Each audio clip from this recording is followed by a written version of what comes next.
Hello dear student, welcome back to my chemistry classes. मैं हूं अमृत लाल साहू। आप देख रहे हैं केमिस्ट्री जोन बेमेतरा। आज हम लोग पढ़ेंगे क्लास 11 का केमिस्ट्री, लेक्चर नंबर 13 डिस्कस करेंगे। जानेंगे डाल्टन्स एटॉमिक थ्योरी। बहुत ही फेमस, बहुत ही इम्पोर्टेंट इस टॉपिक केमिस्ट्री का जो डाल्टन्स एटॉमिक थ्योरी है, जानेंगे। इन्होंने कुछ पोस्टुलेट दिए थे कि केमिकल कॉम्बिनेशन में वो पोस्टुलेट काम आने वाला है, और एटम की जो डिस्कवरी हुआ या एटम की जो थ्योरी को ये बहुत ही अहम रोल, एक नया मोड़ देता है डाल्टन्स एटॉमिक थ्योरी। तो चलिए डिस्कस करते हैं डाल्टन्स एटॉमिक थ्योरी कैसे है, जानेंगे। सबसे पहले जो डाल्टन्स एटॉमिक थ्योरी है वो जो होता है कि एक छोटे से एटम या मॉलिक्यूल होता है, इनके बारे में बताया था हमारे इंडियन केमिस्ट में कि बहुत सारे छोटे जो केमिकल पार्टिकल्स होते हैं उनको परमाणु के नाम से कहा गया था महर्षि कणाद ने। बट उनको आगे जब ये इंटरनेशनल लेवल पर डाल्टन्स ने उसको कहा गया कि एटम इज़ ए इनडिवाइजिबल, एटम बहुत छोटे से कण होते हैं। और वो किस तरह से इसने पोस्टुलेट दिया, चलिए जानते हैं। फर्स्ट है, although the origin of the idea that matter is composed of small indivisible particle called alpha टोमियो, ठीक है। इसको एक बहुत छोटे पार्टिकल्स के नाम से कॉल किया गया। अल्फ़ा टोमियो मीनिंग होता है, मीनिंग इनडिवाइजिबल होता है। इसके जो मतलब होता है, अल्फ़ा टोमियो का मतलब होता है इनडिवाइजिबल। एक इतने छोटे पार्टिकल्स होते हैं जिनको और छोटे हिस्सों में नहीं काटा जा सकता। अगर ये बहुत छोटा पार्टिकल है, समझे, एटम, तो इसको और छोटे हिस्सों में कटिंग नहीं किया जा सकता। इतने टीनी पार्टिकल, इतने माइक्रो पार्टिकल्स हैं जो कि बहुत छोटे होते हैं, एटम जो होते हैं, ऐसा डाल्टन्स ने कहा। Dates back to the times of Democritus, a Greek philosopher, 460 to 370 BC। इस समय में इन्होंने इनके बारे में कहा था। It again started emerging as a result of several experimental study which lead to the laws. इनके जो और आगे स्टडी किए गए, ठीक है, डेमोक्रिटस ने तो इस तरह से कहा कि ये जो होते हैं इंडिवाइजिबल होते हैं, बट एक्चुअल में वो एक्सपेरिमेंटल व्यू पर इनको और स्टडी किया गया। Result of several experimental study which lead to the laws mention above. आगे वैज्ञानिकों ने इनको जब स्टडी किया, इनका एक्सपेरिमेंट करके देखा गया, तो पाया कि ये एक्चुअल में क्या होता है ना। तो एक्सपेरिमेंटल व्यू पर डाल्टन्स ने अपने कुछ पोस्टुलेट रखते हैं और उन्होंने पब्लिश किया था a new system of chemical philosophy. इनको जानते हैं 1880 में डाल्टन्स ने इसके बारे में बताया था, ठीक है। और केमिकल फिलॉसफी के रूप में इसको पब्लिश भी किया गया था इनके स्टडी करने के बाद। तो कौन कौन से ऐसे पॉइंट है, चलिए जानते हैं।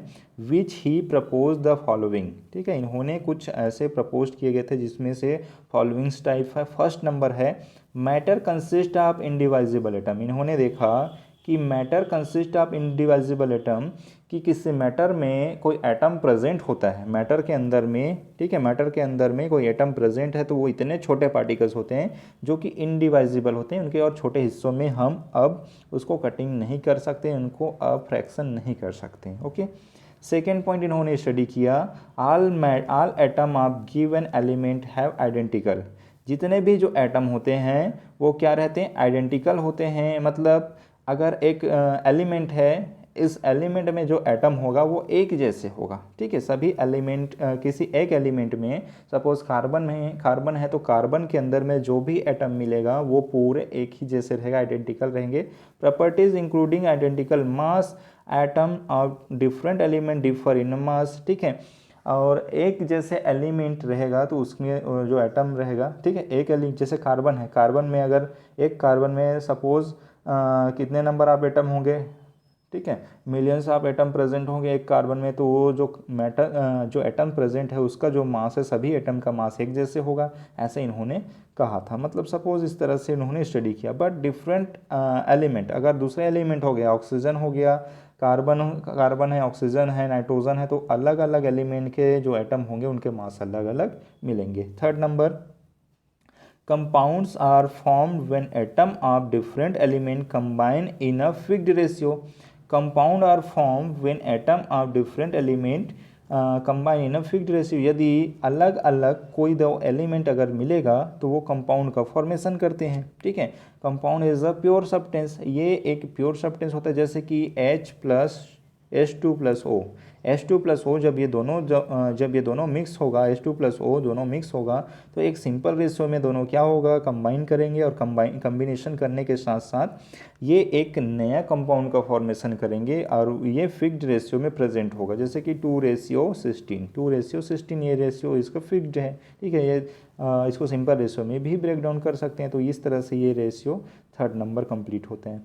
फोर्थ नंबर कहा था, इसने स्टडी किया। Fourth number, chemical reaction involve reorganizations of atoms, these are neither created not destroyed in a chemical reaction. इन्होंने स्टडी किया तो पाया कि केमिकल रिएक्शन जब पार्टिसिपेंट होता है, केमिकल रिएक्शन होता है, तो इन्होंने कहा कि ये रिएक्शन से बाद रीऑर्गेनाइजेशन होता है। मतलब नीदर क्रिएटेड, ठीक है, नीदर क्रिएटेड नॉट डिस्ट्रॉयड। मतलब केमिकल रिएक्शन में जो सब्सटेंस पार्टिसिपेट करता है ना ही वो तो उत्पन्न होता है और ना ही उसको डिस्ट्रॉय किया जा सकता है, ठीक है।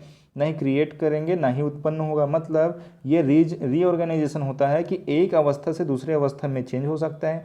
जैसे बर्फ़ से पानी बन सकता है, पानी से गैस बन सकता है, गैस वापस पानी में आ सकता है, पानी वापस फिर से बर्फ़ बन सकता है। तो ये एक इंटरचेंज का प्रोसेस है। इसमें केवल इनकी जो स्टेट है वो चेंज हो सकता है।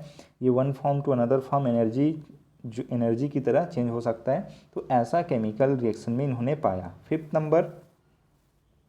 फिफ्थ नंबर में जो नंबर्स है, फिफ्थ नंबर हम जानते हैं क्या होता है। यहाँ पे आइए, तो इतने सारे जो पॉइंट है डाल्टन्स ने कहा था, ठीक है। डाल्टन्स ने ये सारे पॉइंट को इन्होंने डिस्कस किया। Dalton's theory could explain the laws of chemical combination, ठीक है। डाल्टन्स की जो थ्योरी है लॉज ऑफ केमिकल कॉम्बिनेशन को भी इन्होंने एक्सप्लेन किया गया है। However it could not explain the laws of gaseous volume.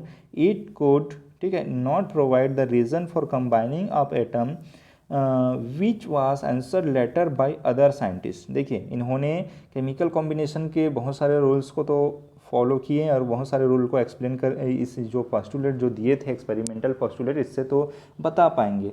लेकिन जो गैसों के जो मॉलिक्यूल है, एक्चुअल में जो गैसों के जो मॉलिक्यूल है ये, ठीक है, इन गैसों के मॉलिक्यूल को ये नहीं बता पाया, ठीक है। और ये गैसों के मॉलिक्यूल को ये एक्सप्लेन नहीं कर पाया, इसलिए इनको दूसरे वैज्ञानिक आगे आकर एक्सप्लेन करेंगे। ऐसा इनके यहाँ तक के पॉइंट है, ठीक है। तो डाल्टन्स की जो थ्योरी है वो इस तरह से है कि कोई भी एटम या मॉलिक्यूल जो रहता है, क्या रहता है, इंडिवाइजिबल रहता है। एक बार मैं आपको समराइज करा देता हूँ गाइस, ध्यान से देखेंगे कि यहाँ पर कोई एटम या मॉलिक्यूल जो होता है वो क्या रहता है, इंडिवाइजिबल होते हैं। यहाँ पर किसी भी आइडेंटिकल मास, जैसे कि एलिमेंट है, एलिमेंट जैसे ऑक्सीजन है, तो ऑक्सीजन में बहुत सारे एटम है, तो उसके जितने भी जो एटम होगा उसका मास कितना होगा, उसका मास एक्चुअल रहेगा। जैसे एक एटम का मास कितना है, 16 ग्राम है। तो जितने भी जो एटम है उसका सबका 16 ग्राम इंडिविजुअली देखने को मिल सकता है। ऐसा इन्होंने कहा। यदि ऑक्सीजन और क्लोरीन अगर दोनों अलग अलग एलिमेंट है, दोनों का जो मास चेक करेंगे तो अलग मिलेगा। ऑक्सीजन का हमें पता है ऑक्सीजन का मिलता है कितना, ऑक्सीजन का 8 नंबर है और उनके मास 16 होते हैं। क्लोरीन के 17 नंबर है, मास 35.5 हो सकते हैं। तो इस तरह से इंडिविजुअल अलग अलग रहेंगे। Third number, compounds are form when atom of different element combine in a fixed ratio. जब भी एक दूसरे में मिलेंगे तो फिक्स्ड रेशियो में मिलेंगे। केमिकल कॉम्बिनेशन में मैंने आप लोग को बता चुका हूँ कि पिछले वीडियो में आप जाकर देख सकते हैं कि इनमें जो मॉलिक्यूल एक दूसरे से जो कंबाइन करते हैं ना, वो एक फिक्स्ड रेशियो में मिलते हैं। और फिक्स्ड रेशियो में जो कॉम्बिनेशन होता है जनरल डिफिनिट प्रोपोर्शन में प्रेजेंट होते हैं। ये डिफिनिट प्रोपोर्शन में रहते हैं, कुछ मल्टीपल प्रोपोर्शन में रहते हैं, तो ये डिफिनिट प्रोपोर्शन रहता है। फोर्थ है जो कि केमिकल कॉम्बिनेशन रीऑर्गेनाइजेशन होगा तो ना ही उत्पन्न होगा ना डिस्ट्रॉय होगा, ये one form to another form में चेंज हो सकते हैं। और ये जो रहेगा एक बैलेंसिंग, केमिकल बैलेंसिंग रेशियो में प्रेजेंट रहेगा। ऐसा इन्होंने स्टडी किया। तो ये इतने सारे जो पॉइंट है आपके डाल्टन्स एटॉमिक थ्योरी के अंतर्गत आते हैं। अब हमारा जो नेक्स्ट टॉपिक रहेगा एटॉमिक एंड मॉलिक्यूलर मास, हम डिस्कस करेंगे नेक्स्ट वीडियो में गाइज। तो आप केमिस्ट्री जोन बेमेतरा के साथ बने रहिए और कंटिन्यू आपको वीडियो मिलता रहेगा। आप कृपया मेरे चैनल को लाइक कर दीजिए, सब्सक्राइब कर दीजिए। अगर बेल आइकन को नहीं दबाएं तो बेल आइकन को हिट कर दीजिए ताकि आपको मेरा रेगुलर अपडेट मिलता रहे। और गाइस प्लीज़ वीडियो को कम से कम एक लाइक कर दिया करो ताकि हमें इससे एनर्जी मिलता है आप लोगों के लिए एक नए वीडियो बनाने के लिए। तो वीडियो अच्छा लगे तो लाइक कीजिए, शेयर कीजिए, बाकी दोस्तों को बताइए जो कोचिंग एफर्ट नहीं कर सकते, प्लीज़ गाइस, क्योंकि ये उनके लिए बहुत कारगर है। जो बच्चे कोचिंग या फिर कहीं नहीं जा रहे हैं, जिसके पास ये सुविधा नहीं है, तो ये इनके लिए बहुत बेनिफिशियल है। Okay, thank you very much.